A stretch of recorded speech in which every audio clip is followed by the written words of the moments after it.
So, Blades of the Guardians.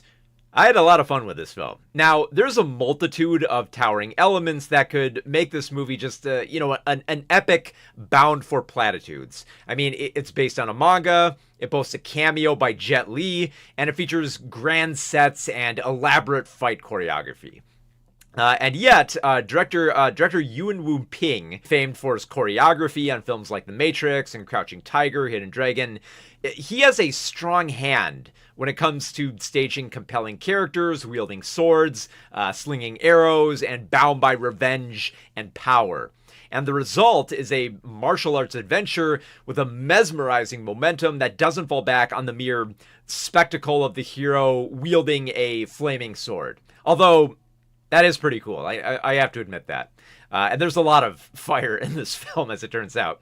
But right from the first scene, with the bounty hunter of Dao Ma, played by Wu Jing, there's great charm in how he how he confronts his latest target in the desert with his young companion of Zhao Kui, played by Charles Zhu, who is just innocently tagging along for the ride. Like, there's a little bit of a kind of like a lone wolf and cub dynamic, although not as dark and depressing. There's some cuteness and charm in their dynamic. So, as Dao reveals, he asserts himself as an independent swordsman, shedding his past military life for one that he can shape for himself. He doesn't so much crave a fight as just, making a living, and he'll happily take bribes from his bounties to just look the other way.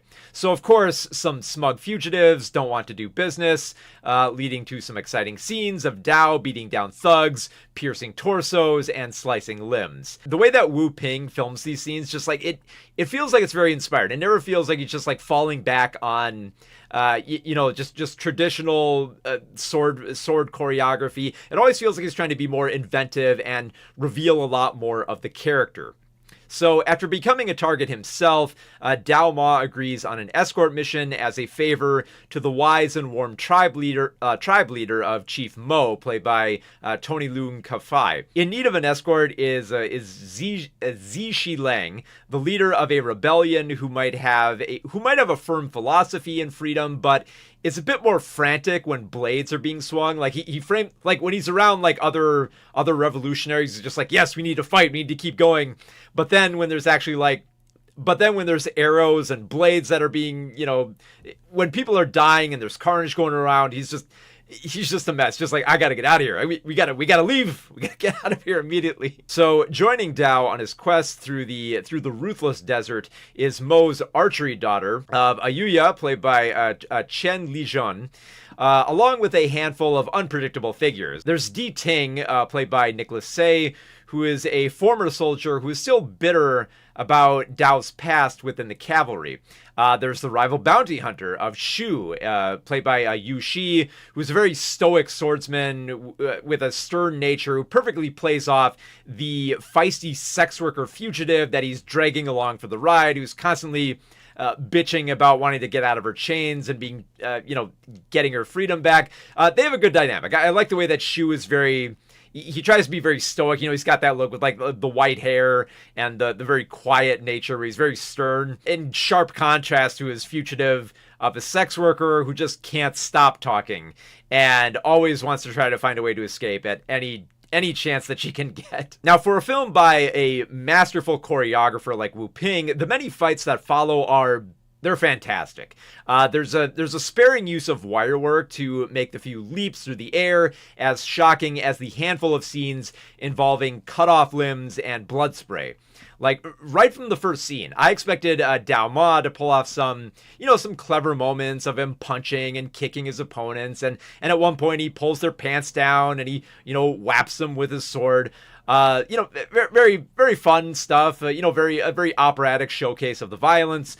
But what I didn't expect was that later in the film, when the stakes get risen, there's a scene where he just drives a blade into someone's neck and then delivers a kick so hard he just launches the head off like a football. And that's that moment where you're like, oh shit, he's not playing around.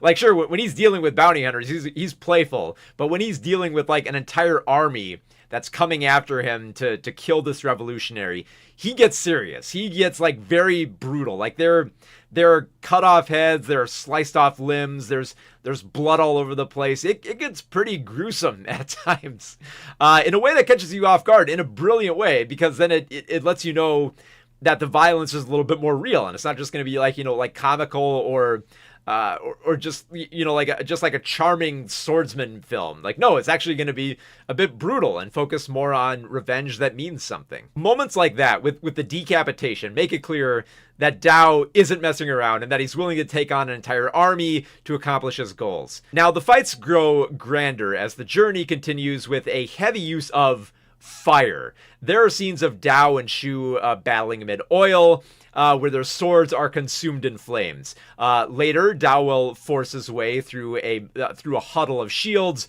by setting them on fire. And the climactic battle uses even more flaming weapons in a burning village. And just, I can't imagine how intoxicating this film will be for somebody who prefers their martial arts films to be extra flaming hot. It's just a lot of fantastic action scenes here with fire. I think Beavis would be proud. Now, of course, none of these fast-paced fights would be as engaging if you didn't care about the people behind the blades and the bows, and there's just enough time spent with all the characters to make them compelling, beyond simply just, spitting out their entire backstories through tedious flashbacks and monologues about, like honor and revenge. The characters don't speak like mythical legends. Like, they talk in a very direct, unpoetic way. In a comparatively quieter moment with Ayuya and Dao, she questions why he would choose such a life of danger, and the short answer is that he essentially just loves being his own boss. Like, he could give some more dramatic answer about how, like, I live by the blade and the blade is me and I feel most at home in the desert. It's like, no, I just want to make money doing my own thing, and I don't want to have to answer to the military. It's not too much more doing that. Now, of course, there is a little bit more to his story, as well as his relationship with the little Zhao Kui, but the truth comes out when it feels right in the conversations, rather than just being an obligatory dump of his expositional background. There are also plenty of quirks to the characters, where it's fun to just watch Shu's straight-faced seriousness get mocked, and his bounty attempts to either seduce or spit her away towards freedom. And all of these colorful characters prevent the story's intricate web of ranks and roles from being too dense to keep track of. Like, you don't need to know the full Chinese history of the Gobi Desert, or the politics of the time, which I thought I would. I thought I was going to get lost really quickly here, but you don't. You don't need to know any of that to fully appreciate the fireworks between these sword-wielding allies and foes, with a few twists thrown into the mix. So Blade of the Guardians boasts stellar wuxia fights with enough personality to be swept up in the intoxicating theatrics. There's just as much surprise in Dao Ma's ability to decapitate with his foot as there is in Ayuya's bitterness over her pursuing suitor, and Shu's questioning of what's worth more in his life, money or freedom. Now, rarely does the film touch on deeper truths about revenge and loyalty, but it never lingers too long on the many characters struggling with whom they would fight and whom they won't. In the same way that Wu Ping knows how to perfectly time a sword fight, he also has perfect timing for characters to be compelling enough before they teeter into cliche platitudes. Like, I didn't want them to fall off that cliff, and thankfully they don't. There's just enough time to know and like Dao Ma before he performs an incredibly cool duel in a sandstorm. So yeah, just a lot of fantastic fights, and I really found myself getting engaged with the characters.